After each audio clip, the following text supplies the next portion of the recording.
Hi, welcome back.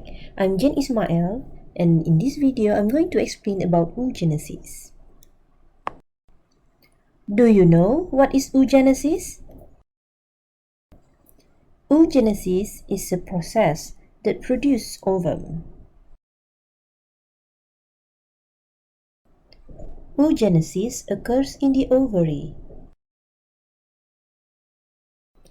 Now, let's look at the structure of a secondary oocyte. Like most of the cell, secondary oocyte consists of nucleus that contains DNA materials. It is surrounded by a plasma membrane. The nucleus is embedded in the cytoplasm.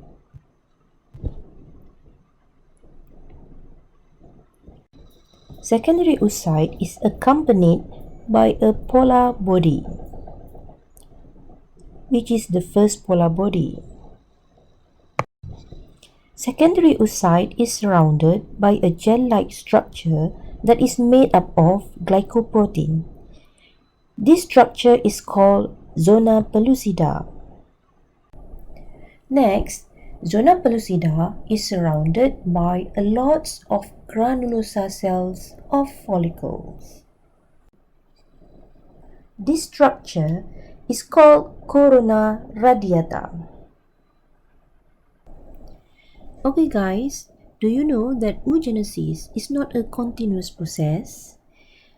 Along the time that it needs to be finished, oogenesis will be arrested twice and can only be completed if it is fertilized by a sperm. Oogenesis starts around 7th week of gestation, meaning that the baby is 7 weeks old in her mother's womb. Oogenesis starts when the oogonium starts to undergo mitotic division and develop into primary oocyte. Oogonium will increase their number through mitotic division. Thus, a female is born with a lot of oogonia. Then, primary oocyte is stimulated to undergo first meiotic division, but then it will be arrested or halted or stopped at prophase 1. The primary oocyte will only complete the first meiotic division when the female reach puberty. The completion of first meiotic division will produce secondary oocyte and the first polar body. Then, secondary oocyte will continue with the second meiotic division, the meiosis II, but it will be arrested at metaphase 2.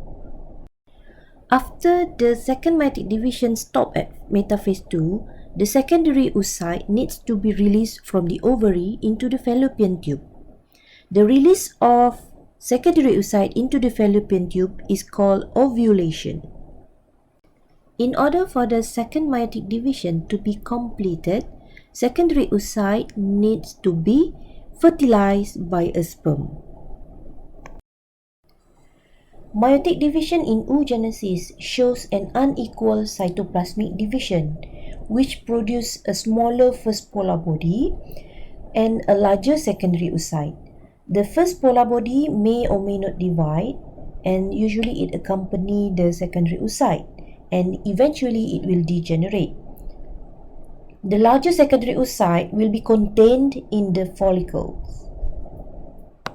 When fertilization of sperm occurs, the secondary oocyte will complete the meiosis II, and thus followed by unequal cytokinesis, which produces a smaller second polar body and a larger ovum. Okay, that's all for now for oogenesis. See you again in the next video. Bye!